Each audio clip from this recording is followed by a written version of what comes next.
When I was younger, I always knew that I was different. And when I would close my eyes, it was almost impossible for me to imagine what my future would be. I mean, I would literally close my eyes and I couldn't think of anything. I didn't really have the words for it when I was younger, but to some degree, I knew that I was transgender and I didn't really know what that looked like. When I was growing up, there weren't very many examples of who transgender people could be as adults. Because I had such a hard time envisioning who I could be, I felt like it was important for me to write down who I am right now. And I bought this journal, and it was the beginning of me having a dialogue with myself. This journal was the very beginning of me becoming a blogger. As a kid, I kept a journal for a really long time, and as I moved into teenager times, I went through what a lot of teenagers went through. I was angsty, I was, depressed and scared, and back then, blogs were becoming a thing. And I just thought that I would take my journal and make it into a public online diary. And so I started my first little blog, and I started using it the way that I would use my old journal. I would just come home every day and write about what was going on in my day. And it kind of gained a bit of a following. And through my own little blog, I started actually having a little bit of a community.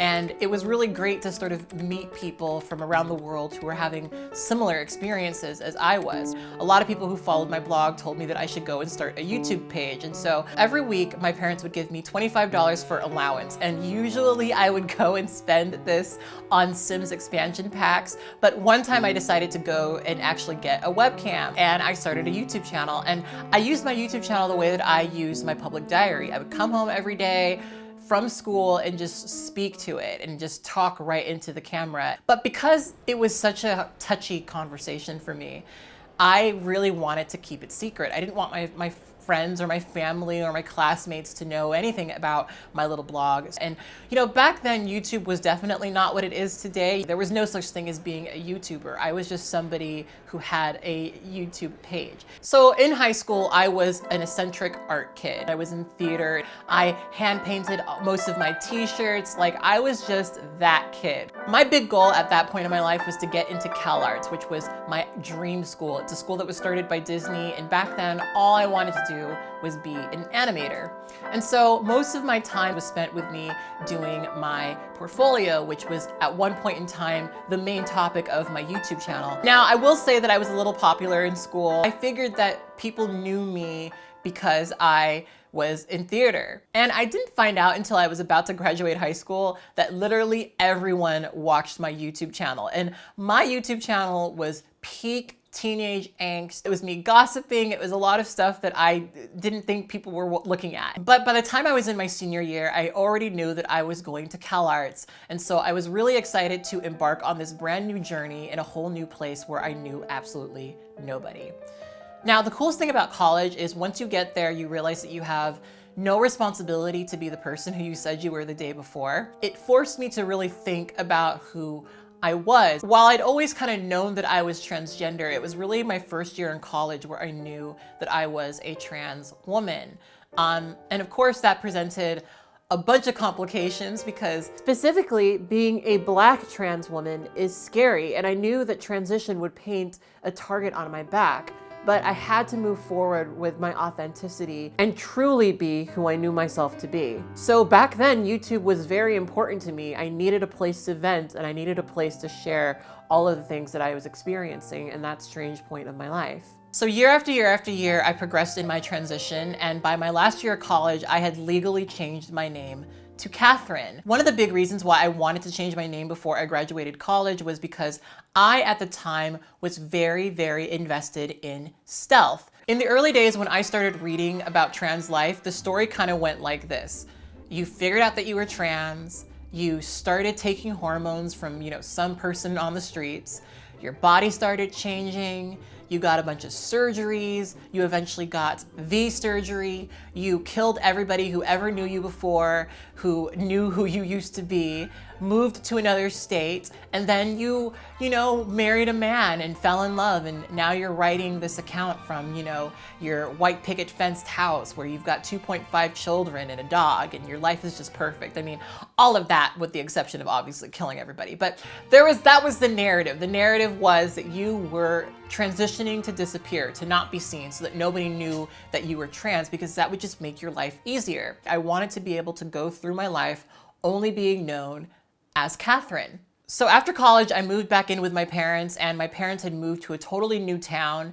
And in that town, I was able to be stealth. I was able to exist in a way where nobody knew that I was transgender. I worked in the animation industry for a little bit of time. And it's kind of funny, when you go to the top school for animation in the country, the likelihood of you avoiding people who you went to college with is pretty slim.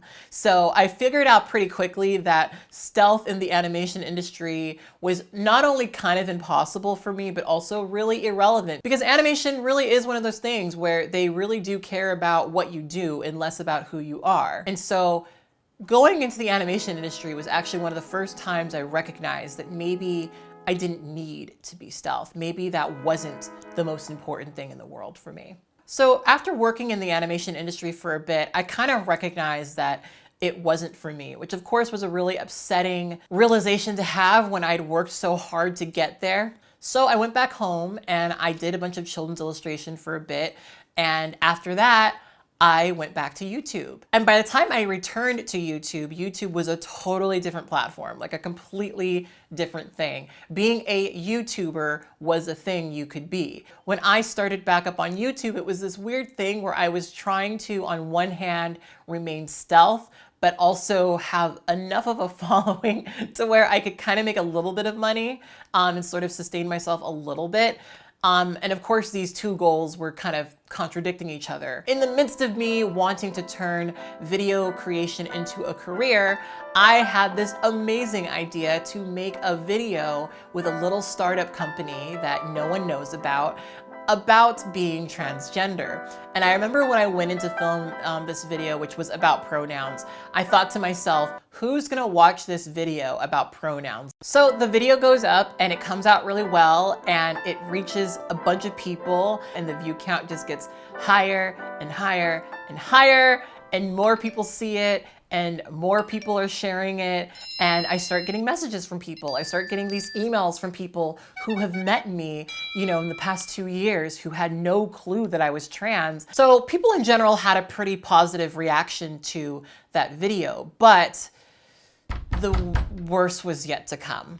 So at the time of me publishing this video, I was in a relationship and I was living with some of my partner's relatives, and his relatives did not know that I was transgender. And when this video came in their feed, to really over summarize the whole story, they were really uncomfortable with me living with them, and they moved to evict both me and my partner.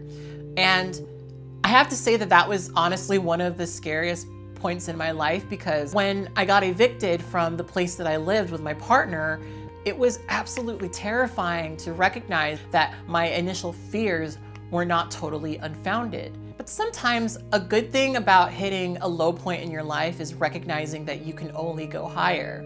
And in that moment, I realized that one of the worst things that could have happened, and I was still here. So that really truly was a turning point in my life. And I started to sort of attack YouTube and blogging with a lot more confidence. I started to actually make an effort to be a blogger, to be, a person making content on the internet. And I'll be honest with you guys, I got a lot of scary stuff early on. I mean, I'm one of the only trans people on this platform, and I've been on this platform since 2005.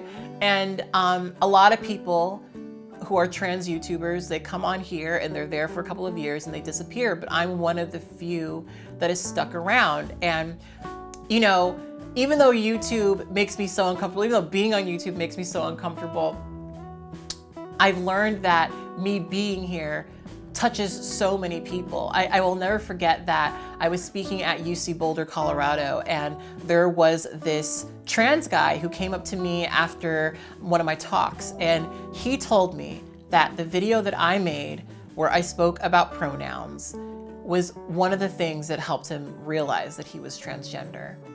And honestly, when I heard that, it made all of the scary experiences I've had with my eviction and the harassment that I've gotten on the internet, it honestly made it worth it. I became the representation that I desperately needed when I was a child. Even though sometimes it still terrifies me to be out, I know that being out means that I'm helping so many people. When you feel alone in this world, sometimes all you need is to know that there's others just like you. So don't ever underestimate the power of your words.